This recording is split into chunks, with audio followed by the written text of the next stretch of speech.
En 16 ans de métier, j'en ai entendu de toutes sortes et de toutes les couleurs quant aux questions des investisseurs. Mais une des meilleures m'a été posée hier alors que j'échangeais sur Internet avec les téléspectateurs d'une émission connue à RDI Économie.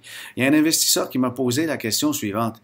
Identifiez-moi, s'il vous plaît, des fonds dont les frais de gestion sont très faibles. C'est tout, c'est tout.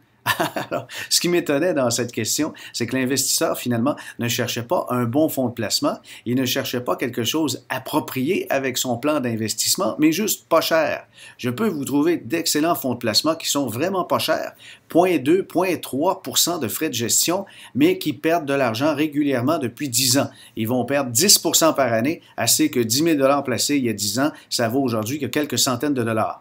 Est-ce que vous croyez que ça correspond aux visées de quelqu'un? Certainement pas. C'est ce qui arrive quand on ne fixe que sur les frais. Autant dans la consommation, on obtient souvent ce dont on paye pour. Si vous payez quelque chose très abordable ou pas de conseils et pas de frais, ben vous allez devoir vous débrouiller seul. C'est souvent ce qu'offrent les fonds négociés en bourse. Mais d'avoir par exemple seulement le frais de gestion en tête lorsque vient le temps de faire des choix de produits financiers, c'est selon moi bien mal comprendre ce qu'est un plan financier.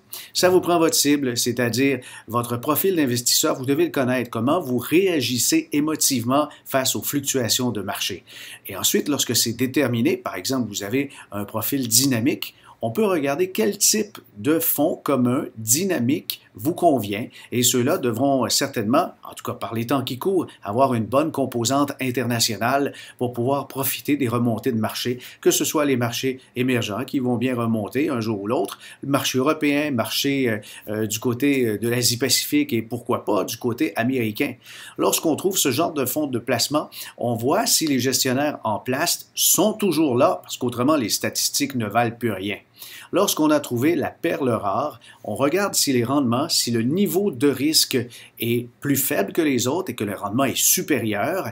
Et ensuite de ça, on va regarder le frais de gestion et on cherche celui dont le frais de gestion, évidemment, est le moins onéreux possible. Oui, ça a de l'importance, les frais de gestion, mais il faut regarder absolument ce qu'on obtient pour ce que l'on paye.